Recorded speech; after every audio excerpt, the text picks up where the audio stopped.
На частной взлетной полосе в Майами воздух дрожал от жары. Вокруг серебристого самолета стояли усталые механики, их лица потемнели от разочарования. Часы ремонта прошли впустую, двигатель не реагировал. Миллиардер Брэндон Хартли в безупречном костюме, улыбаясь, обратился к толпе за ограждением охраны.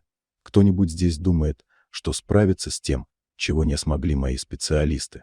Зрители переглянулись, это звучало как насмешка, а не как вопрос. Тогда из толпы вышла худощавая девочка лет 11. Ее звали Мэдди Брукс, она выглядела скорее как ребенок, потерявшийся в аэропорту, чем как человек, способный работать с реактивной турбиной. Но в ее глазах была уверенность, которую редко встретишь. Она подошла к самолету, не сказав ни слова.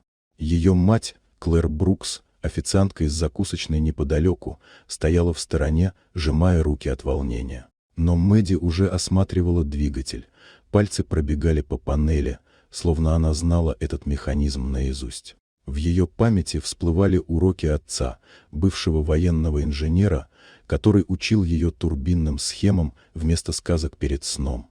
Она присела, попросила инструмент. Механики обменялись взглядами, но один все же протянул ящик. Болты один за другим уходили в сторону, движения Мэдди были точными и быстрыми. Шепот пронесся среди зрителей. В воздухе повисла тишина.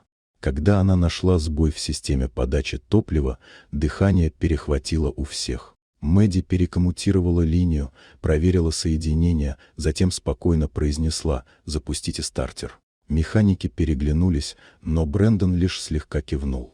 Гул стартера пробежал по полосе, лопасти закрутились, и через секунды двигатель ожил ровным, мощным ревом. Толпа ахнула. Те, кто смеялся, теперь молчали. Брэндон подошел ближе, взгляд был уже не насмешливым, а внимательным. «Кто тебя этому научил?» Мэдди вытерла руки о штаны и ответила: «Отец».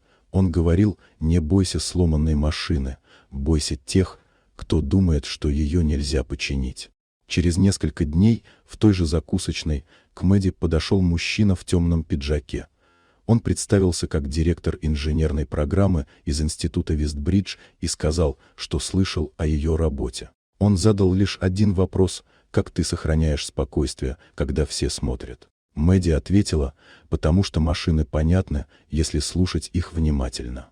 В понедельник она уже стояла у ворот кампуса, среди зданий из стекла и металла. Там, где другие видели преграды, она видела задачи. И когда спустя месяц ее имя произносили наравне с лучшими инженерами программы, Брэндон Хартли приехал посмотреть на ее новые проекты и сказал: «Ты сделала больше, чем просто починила двигатель, ты напомнила всем, что гений может прийти откуда угодно».